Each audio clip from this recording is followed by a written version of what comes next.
Car accident பண்ணிட்டேன்டா. ஐயோ எந்த வந்து கார் எடுக்காத ஓட்ட வந்து எதிரி கார் எடுக்கற என்ன காருக்கு எதுவும் ஆகல. காருக்கு ஒண்ணும் இல்ல உனக்கு எதுவும் ஆகல. முதல்ல கார் கேட்டு அதுக்கப்புறம் தான் என்ன கேக்குறியா? எனக்கு எதுவும் ஆகல. காருக்கு ஒண்ணும் இல்ல உனக்கு ஒண்ணும் இல்ல அப்புறம் என்ன பிரச்சனை? ஆனா எதுக்கு இருக்க வண்டி டேமேஜ் ஆயிடுச்சு. அதனால தான் பயந்து நம்ம கார் அங்கேயே விட்டுட்டு வந்துட்டேன். ஐயோ டூ வீலரா? சிச்சி இல்ல ஆட்டோவா? அதுவும் கார்ப்பா. என்ன வண்டி நீ? மாருதி டாடா?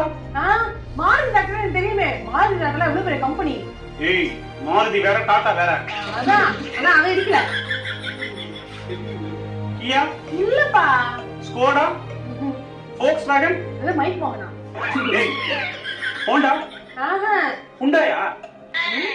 மஹேந்திரா? இல்ல. எம்ஜி? எம்ஜிஆரா? ஏய் ஐயோ இதுக்கு மேலயா? ஆடி? BMW? பென்ஸா? இல்லப்பா. அப்பா நல்ல வேளை நான் தப்பிச்சேன்டா. ஏதாவது பழைய வண்டியை தான் அடிச்சிட்டு இருப்பேன். அப்பா நான் கூட பயந்துட்டேன்டா. ஆனா அதோட லோகோ பார்த்தேன். லோகோவா? என்ன எப்படி இருந்தது? ஒரு நாய் இப்படி திரும்பி எகிரி குதிச்சு இருந்துச்சுடா. அடியே அது ஜாகுவார்.